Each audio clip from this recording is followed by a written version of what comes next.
Okay, now we're going to talk about assigning hot button protocols, because this is what's super important for you to be able to go to very quickly. So I'm going to go back to menu.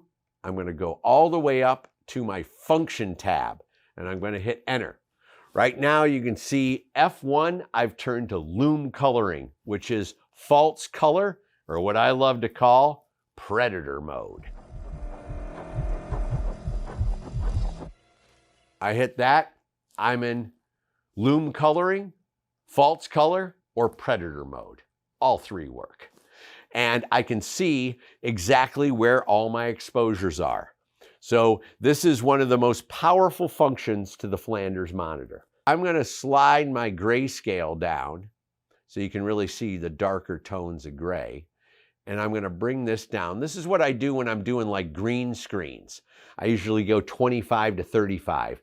Okay, and I know when that whole background turns gray, which this is not going to do because it's not a flatly lit, but when this gray is consistent all over and you only have gray on your green screen, you know it's perfectly balanced. Not too hot, not too underexposed. Really nice. It's not going to bloom in the background and it's not going to create all that wrap.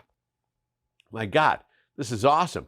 Back in the day, I used to pull out my spot meter and I would spot meter the whole thing.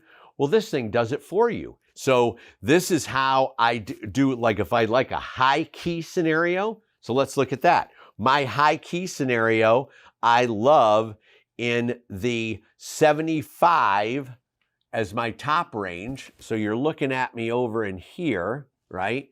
And then I'm gonna bring my bottom end up. 65 to 75 is where I like high key scenarios.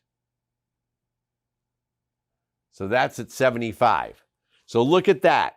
Her skin is perfectly the light gray that I like in a high key scenario. So I like a little bloom on her face. It almost looks like a nice George Hurrell photograph back in the 30s and 40s. If we turn that black and white, that would look banging.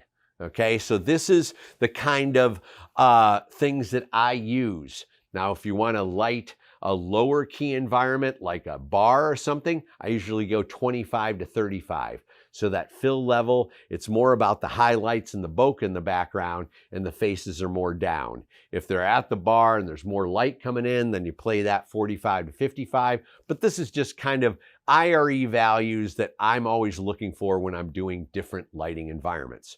But with any other monitor, you cannot adjust this. You cannot find that perfect range because it just gives you a plethora of different colors, but you cannot move that gray base. The gray just stays where it is.